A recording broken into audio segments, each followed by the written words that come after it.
Some development news kicking in the last couple of hours across the social media. If this is your first time coming across my channel, please click the like and subscribe button below. It would be appreciated. Solid sources as well, none of this clickbait nonsense.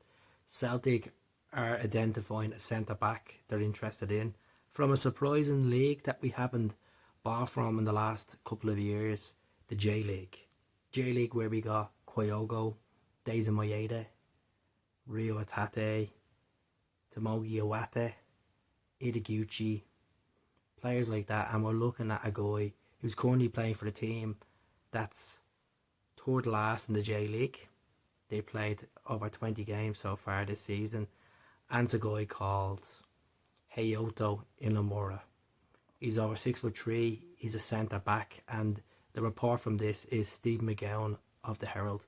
Now, Steve McGowan is a solid source. He was the one that broke the news about Brendan Rodgers and the potential talks of him coming back to Celtic back a couple of years ago, and we knew what happened after that.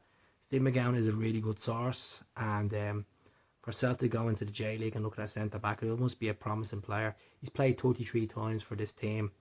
He hasn't been capped for Japan just yet, and he's a guy who's 6'3" as well. So getting another centre back at the door would be ideal, because let's be honest, are we confident in our centre backs? Some people are on the fence about Liam Scales.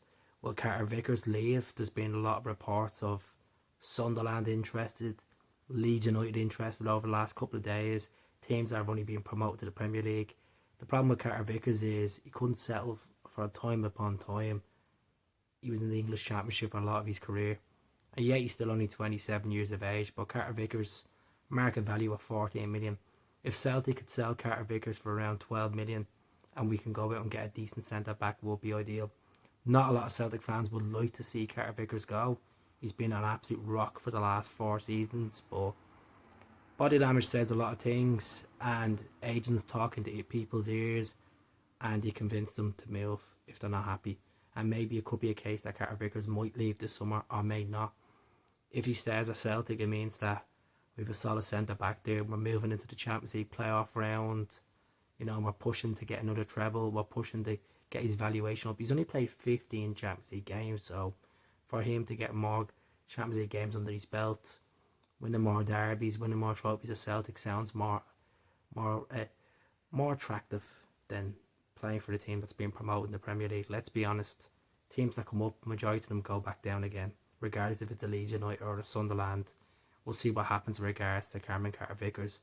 Now, we have been linked with a Swedish midfielder, attacking midfielder. His name is Benjamin Nygren. Now, Benjamin Nygren is 23 years of age. He plays for Nordsjælland in the Danish Superliga, and there was reports over the last couple of days Celtic have been in advanced talks to sign the Swedish winger. He plays on the right wing. He's already scored 10 goals this season, 6 assists in there as well. Scored for his country last week, an absolute cracker. Left footer, prefers to come in, and he can play as in that number 10 role as well. So let's see how this goes. Anthony Joseph did tweet tonight saying that Celtic have been in advanced talks, and talks have progressed well, and hopefully there will be a fee of around £2 million for him. 23 years of age with 6 months left his contract. Good bit of business there from Celtic. I'd recommend looking at Benjamin Nygren on YouTube. Some left peg on him. I think this would be a good bit for Celtic. Good bit of business as well.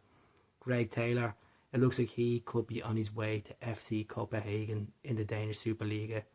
He was reportedly being offered a 2-year deal with PAC in Greece, and looks like Copenhagen look like they're going to hijack that deal to get the Scotland international to Denmark. And look, at Copenhagen have a good bit of money behind them. They're always fighting to get into the Champions League every season. They're either in the Champions League or the Europa League. Good model behind them. And Jordan Larson plays there as well, so we'll see how that goes.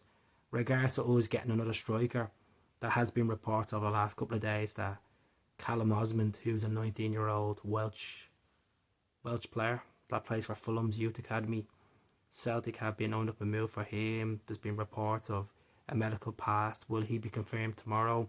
Will it be a case that he'll be brought in as a player that will actually be fighting for senior football, or will he be a youth academy player? we shall see with that. To be honest, a lot of people are tipping there's going to be another Moussa Dembele, like we got Moussa from Fulham back in 2016 for little to nothing, and report this will be a little to nothing fee as well. So we're looking forward to getting Callum Osmond in the door. But that's really it for me tonight. Keep an eye on the channel. As I said, we're looking at a J League centre back, Inamura, who's playing for Nagata in the J League. Then we're looking at obviously Benjamin Nygren from Nordsjælland in Denmark, and Callum Osmond as well. So do subscribe to the channel. I'll speak to you all soon. Hell.